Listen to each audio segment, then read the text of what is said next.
Hello students, today's topic is electric field. We will get some idea about the electric field and we will see the associated phenomenons with the electric field. Okay.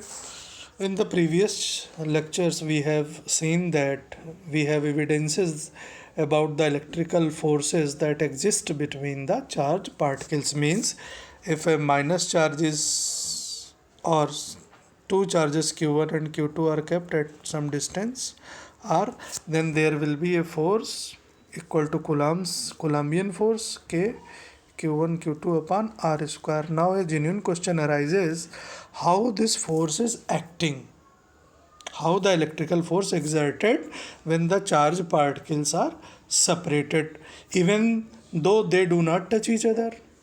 Means this is an action and action at a distance. Hence, to describe the force acting between the charges, we use just the concept of electric field. दो charges जो एक दूसरे से एक certain distance पर रखे हुए हैं और अलग अलग हैं, फिर भी एक दूसरे को अट्रैक्ट कर रहे हैं, एक फोर्स लगा रहे हैं, मीन्स ये एक्शन है किसी एक एट ए डिस्टेंस पर, मतलब हम बैठे यहाँ पर हैं और एक्शन कहीं और हो रहा है हमारी वजह से, तो इस टर्म को हम इंग्लिश में एक्शन एट ए डिस्टेंस कह सकते हैं. तो उस समय उस फोर्स को डिफाइन करने के लिए हमें इलेक्ट्रिक फील्ड के कॉन्सेप्ट को कंसीडर करना पड़ता है. अब इस कॉन्सेप्ट में क्या है, चलिए देखते हैं अपनी हम नेक्स्ट स्लाइड में. Okay.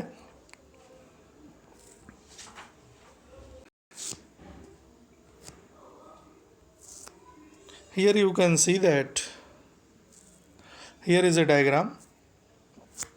Suppose there is a plus charge situated at point O and another is test charge plus Q naught which is situated at point P. Now this test charge will experience a force due to this source. Here the charge at O is called as source charge and the test charge which is put at P, it is obviously the test charge. Now what is electric field? The space surrounding any charge, means if we have a charge then the surrounding space, all this is known as its electric field. Now we have considered a charge plus Q situated at point O in space and another charge plus Q naught at point P which experiences a force due to the electric field. Due to the field means the space around the plus charge, and when the charge plus Q naught is being kept close together, plus Q, it repulses it towards the direction of force which is away from the point O. This is the direction of the force. Means plus Q exert a force on plus Q naught. So this is all about the electric field. Means this charge sets up an electric field in the space surrounding it. So we can define the electric field as the space around the charge in which any other charge experiences a force of attraction or repulsion. Here the plus Q charge is called as source charge and the plus Q naught charge will be considered as test charge. Now a genuine question arises in the mind that if this plus Q charge has field, then what about the field of the plus Q naught? It must have some field. Yes, you are right, it must have field. But the value of the significance or the magnitude of the field due to the source charge is greater, too much greater than the electric field due to the test charge. Means the test charge is very small in the size, so that its own field has no effect on the field due to the source charge. जो हमारा test charge है उसकी अब उसकी value इतनी कम है, उसकी value कम होने की वजह से क्या होगा, जो उसकी इलेक्ट्रिक फील्ड है वो सोर्स चार्ज की इलेक्ट्रिक फील्ड से बहुत बहुत कम होगी, वो उसको अफेक्ट नहीं कर पाएगी। इसलिए सोर्स चार्ज हमेशा बड़ा होता है, उसकी इलेक्ट्रिक फील्ड ग्रेटर देन होती है as compare to the test charge. अब सवाल ये उठता है कि टेस्ट चार्ज हम कितना छोटा रख सकते हैं और मैथमेटिकली हम इसको कैसे डिफाइन करें। देखिए, कोई भी चार्ज एक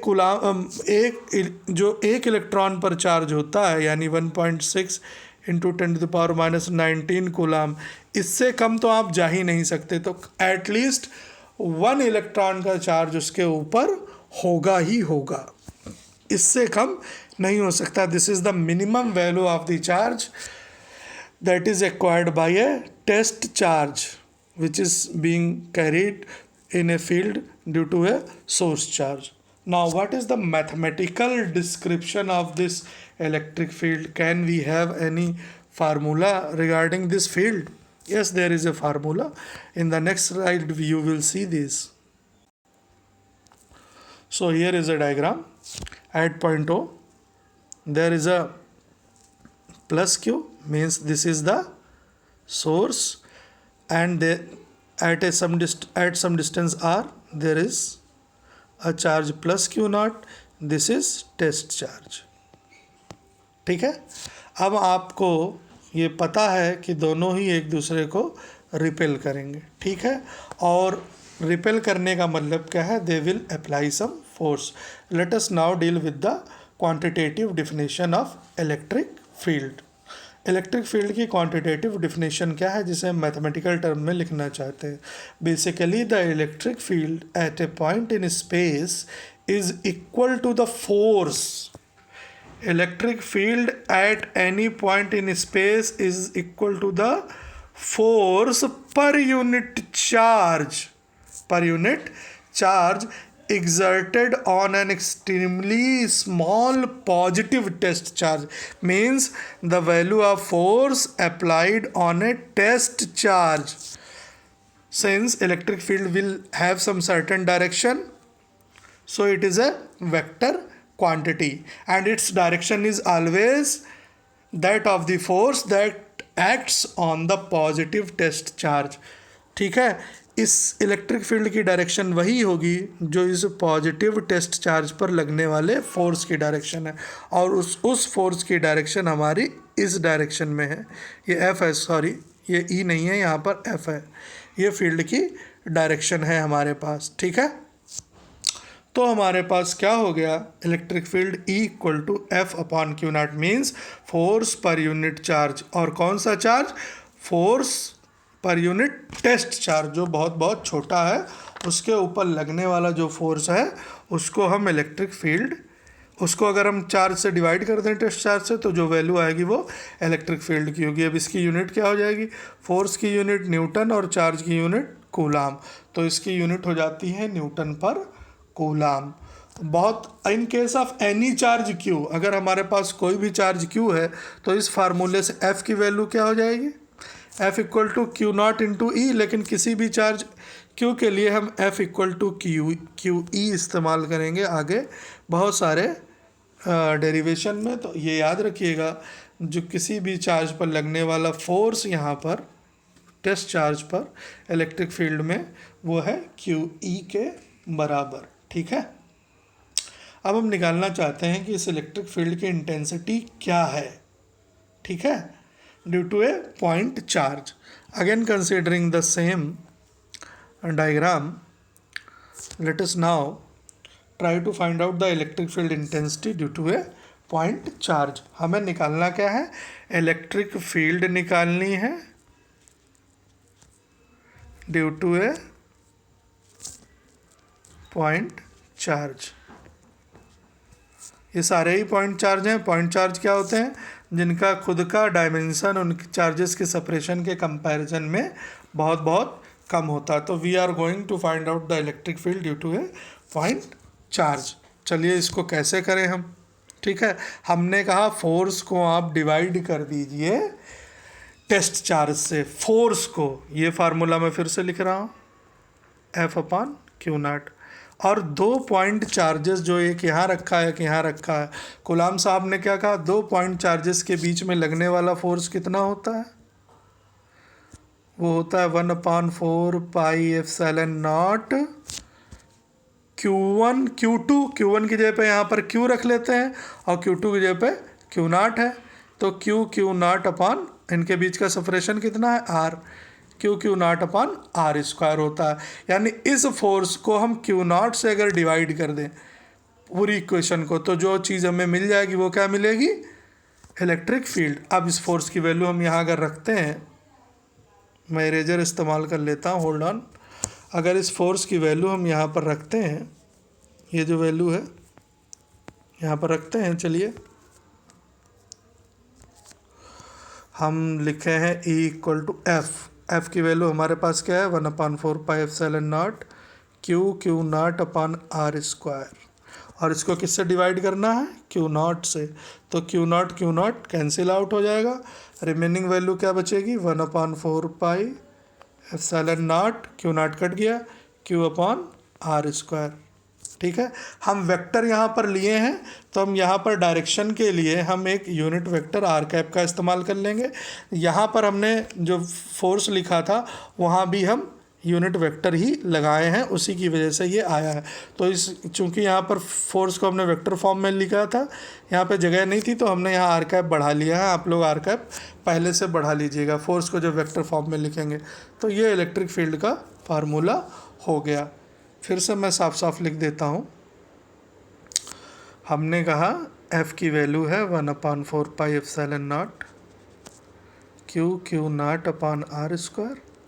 ये वेक्टर लगा तो यहाँ यूनिट कैप लगा देंगे। अब इसको हम Q0 से डिवाइड कर देंगे पूरी इक्वेशन को, तो जो चीज़ मिलेगी वो हमें क्या मिलेगी, इलेक्ट्रिक फील्ड, जो कि क्या मिल गई है हमें, Q0 कैंसिल आउट हो जाएगा, 1/4 pi epsilon not Q/R², R cap. This is the electric field due to a point charge. Okay. Now we can also express this electric field in terms of position vector. Just I have done for electrostatic force between the two charges. In my previous lecture you can find out that the Coulomb's law in terms of position vectors. Okay. I don't think here is any necessity, and if you really wish to use that formula in terms of position vector, we can discuss. Just see the next slide. Now we are going to represent the electric field due to point charges in terms of position vectors. But before taking this lecture, you must know about the Coulomb law in terms of position vectors. That has already been uploaded on the YouTube on my channel. आप पहले ये पढ़िए कि Coulomb law क्या होता है in terms of position vector, उसके बिना इसको आप कर नहीं पाएंगे। ठीक है, तो चलिए इसको हम शुरू करते हैं। हम फाइंड आउट करने जा रहे हैं electric field in terms of position vector. ठीक है, तो हमने क्या किया, हमारे पास पोजीशन वेक्टर बताने के लिए हमारे पास कोऑर्डिनेट सिस्टम है x, y, z, और इसका ओरिजिन है O। ओरिजिन A से 1+ चार्ज जो हमारा टेस्ट सोर्स चार्ज है वो A पॉइंट पर रखा है, और टेस्ट चार्ज हमारा B पॉइंट पर रखा है। ठीक है, B पॉइंट पर हमारा टेस्ट चार्ज रखा हुआ, A पॉइंट पर हमारा सोर्स चार्ज रखा है। O से A का डिस्टेंस R1 वेक्टर है, O से B का डिस्टेंस R2 वेक्टर है। ठीक है, तो ये वेक्टर होगा, ये वेक्टर होगा, ये डायरेक्शन गई, ये डायरेक्शन गया, लेकिन ये इसको इधर आना चाहिए था, लेकिन ये डायरेक्शन अपोजिट हो गई। तो Coulomb लॉ में हम लोगों ने फाइंड आउट किया था, हम लोगों ने क्या फाइंड आउट किया था, हम लोगों ने ये लिखा था कि जो OA है प्लस AB है ये इक्वल होगा OB के। तो यहाँ से AB की वैल्यू हमें क्या मिल गई थी, OB माइनस OA। अगर हम इस डायरेक्शन को कंसीडर कर रहे हैं जहाँ पर हमने फोर्स ऑन टू F21 निकाला था जब Coulomb लॉ में, तो पहले Coulomb लॉ को ज़रूर देखिएगा। AB की वैल्यू हो जाएगी OB हो गया R2 वेक्टर माइनस OA की वैल्यू R1 वेक्टर, और इस डायरेक्शन में हम जब जा रहे हैं तो इधर हम लिखेंगे R2 माइनस R1। यही चीज़ अगर हम अपोजिट कर रहे होते यानी इस डायरेक्शन में जा रहे होते तो ये बदल जाता, तब हो जाता ये R1 माइनस R2, तब हम इस डायरेक्शन में अपर साइड में हम जा रहे होते। हमने इस AB को लिख लिया है R1, R2 माइनस R1 आया, इसको हमने क्या लिखा है R12 वेक्टर। ये हमने प्रीवियस लेक्चर में बताया है बेटा, इसलिए गुलाम ला को पोजीशन वेक्टर के टर्म्स में ज़रूर पढ़ना, वरना ये समझ में आएगा नहीं। ठीक, अब ये हो गया, हमारे पास वैल्यू आ गई ए बी की, वो क्या है R2 minus R1 that is R12। चलिए वापस चलते हैं इलेक्ट्रिक फील्ड पर। इलेक्ट्रिक फील्ड ने क्या कहा, फोर्स को डिवाइड कर दीजिए आप Q0 से। ठीक, अब हम पोजीशन वेक्टर के टर्म में लिखना चाहते हैं इलेक्ट्रिक फील्ड को, तो फोर्स भी किस टर्म में होना चाहिए, in terms of position vector. तो बी पर लगने वाले फोर्स की डायरेक्शन आउटवर्ड है, इस डायरेक्शन में है, तो वो फोर्स की वैल्यू क्या हो जाएगी, यहाँ पर एफ की वैल्यू लिखिए आप 1/4 पाई एप्सिलॉन नॉट, बोलिए Q0 R स्क्वायर होता था, लेकिन यहाँ R दो चार्जेस के बीच का सेपरेशन, वो हमने कितना लिया है R12 यानी R2 माइनस R1। तो R स्क्वायर का मतलब R12 का होल स्क्वायर, और ये चूँकि वेक्टर फॉर्म में है तो इसके साथ एक यूनिट वेक्टर लग जाएगा, वो क्या होगा R12 यानी 1/4 pi epsilon not Q0 upon R square 12 into R12।